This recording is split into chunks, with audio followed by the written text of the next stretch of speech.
housing. It's a big girl. It's got the new billet Borg FMW compressor wheel, so it flows a little more efficient than a S472, which it has great spool up. I mean, you can hear it talking around 10 pounds with the compound setup.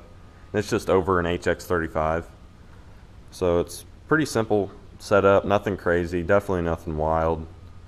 Hopefully 400 horsepower capable. We're gonna get it on the dyno here. Maybe it's shied, maybe go see all the boys. But let's hop into the specs on tires and wheels. And I get asked all the time if I have a lift, and the answer is no. It is stock rear and has a leveling kit up front and is in dire need of new shocks, because let me tell you, it is a rough riding old girl, especially with boggers. It gets the bogger wobble quite a bit. But the tires are 33 by 1250 Super Swamper boggers, and they are meaty. And the wheels are a forged wheel, and I believe they were made in 2001 is the make date on them. Whenever I had the tires off, I got to see that. And they are hands down my favorite setup on this truck. I'll show pictures of whenever I had other wheels on the truck. I've had 22 by 14 Hostile Alphas, as well as 22 by 12 American Forces, and didn't really fit the truck at all. So this is the current setup and will be the quote-unquote show setup that will always be on the truck. I do have a set of stocks for it that I run around on mainly just to keep people on their toes, thinking it's a grandpa truck. But over here I had to take the hood off, and as you can tell, I do have a hood stack. And no, I did not cut up my original hood. The original hood is sitting over here. I couldn't cut it up, but I will show you why. Maybe in the next video you'll get a better understanding of why I run a hood stack. And the problem is, I have and I can tell you right now, it is 10 times quieter than a bed stack. I had one in my second gen, not a fan. But here's the truck. We are definitely going to get this rolling. Me and a few of my buddies will have plenty of content. If you're an old body style Chevy guy or anything like that, we'll have plenty of videos for you. And here is just my truck. Give you a look. I get a lot of questions on my lights, and I will post links in the description. But I do have switchbacks as well, LED cab lights, and the interior of the truck is definitely dirty right now, but it's an LE. I mean, you can. I've got the stickers or whatever in my glove box, but it is an LE.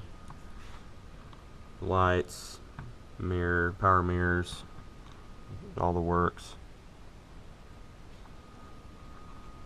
I guess in Alaska they use salt, which I obviously didn't know, never been to Alaska. But it is a very clean truck, and yes, I do get questions all the time about when am I painting the truck? When are you going to paint the truck? The truck would be perfect if you painted it. Well, it's not as easy as that. It takes a lot of money, and the guy I want to paint it said it will be 6 weeks of downtime. And I don't plan on walking for 6 weeks, so I'll have to buy another vehicle before then. And I plan on putting a billet transmission in it before then as well. The A518 is still in this truck. It does have a ATS billet torque converter, and so far it has held the compounds. If you don't know, I am just taking them out to readjust them. So it should be snug now. Should fit alright. Should be a lot better. And I am doing head studs, valve springs, and push rods, and rocker arm pedestals as we speak. So we got all those goodies down here, and I've been pretty easy on it, obviously without head studs. The pump is as turned down as it can be at the moment and still be able to light the compound, so I'm not pushing very much boost at the moment. But once we turn it up and get the 4200 spring in and all of that, we should be cooking. It should hit around 60 pounds is what it should be making, theoretically. Like I said, I'm not sure. I've never just gone balls to the wall yet. Done a few mean burnouts and donuts, but that's about it. I'm pretty easy on it, any of the other guys, but I do drive slower than most of the other guys too. I take it pretty easy on the old girl. But here is the truck. Just wanted to do a simple little intro video just for you guys so we can get rolling on this new channel. Like I said, there's a lot of stuff to be done. I've had boxes just sitting in the shop for months and months. I've still got stuff for the trans. I gotta do filter and gaskets and whatnot. And let's see, we've got a ISPRO tack. I've got an ISPRO boost gauge that needs to be finished up. Lots of stuff. The 4200 springs in here as well somewhere. Just a few odds and ends before the Lake of the Ozarks truck meet. Let's see, first gen Cummins, also known as Derek Parrott, will be there as well. So we'll be plenty of pictures of all of us. And definitely something to look forward to. If you are in the state of Missouri or anywhere near Osage Beach, Missouri, I would definitely recommend you go. Last year was the first year and it was a great turnout. There's going to be a bunch more people going this year. It's going to be a good time.